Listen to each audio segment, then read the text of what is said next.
ಹಿಂದೆ ಒಂದು ಕಾಲದಲ್ಲಿ ಪೂರ್ವಜರು ತಪ ಮಾಡಿ ನೀಡಿದಳು ದರ್ಶನವ ತಾಯಿಯು ಬಂದು.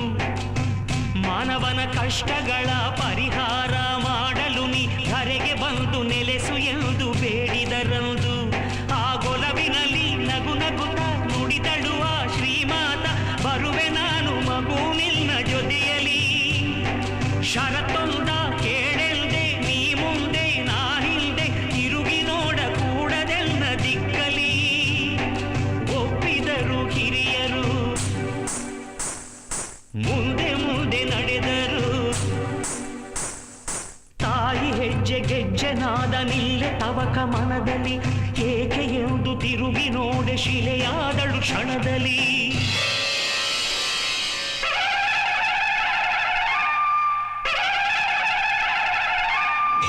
ಯಾ ದೇವಿ ಸರ್ವಭೂತೇಷು ಶಕ್ತಿರೂಪೇಣ ಸಂಸ್ಥಿತಾ, ನಮಸ್ತಸ್ತೈ ನಮಸ್ತಸ್ತೈ ನಮಸ್ತಸ್ತೈ ನಮೋ ನಮಃ.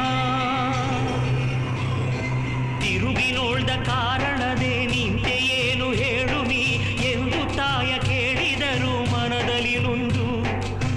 ತಾಯಿ ಆಗ ಹೇಳಿದಳು ಅದಕ್ಕೆ ಉಂಟು ಕಾರಣವು, ತಪ್ಪು ನಿನ್ನದಲ್ಲ ಮಗನೆ ಮರುಗದಿರೆಂದು. ಈ ನೆಲದೊಳಗೆ ಅಸುರ ಬಲ ಕುಣಿದಿಹುದು ಮದದಲ್ಲಿ, ನಿಗ್ರಹಿಸಿ ಸಲಹಬೇಕು ಭುವಿಯನು. ನೀ ನನಗೆ ಗುಡಿ ಕಟ್ಟಿ ಸ್ಥಾಪಿಸಲು ಶಿಲೆಯಲ್ಲಿ ಜನರನ್ನು ರಕ್ಷಿಸಲು ಇರುವೆನು. ಕಟ್ಟಿದರು ಗುಡಿಯನು, ಇಟ್ಟರ ಶಿಲೆಯನು.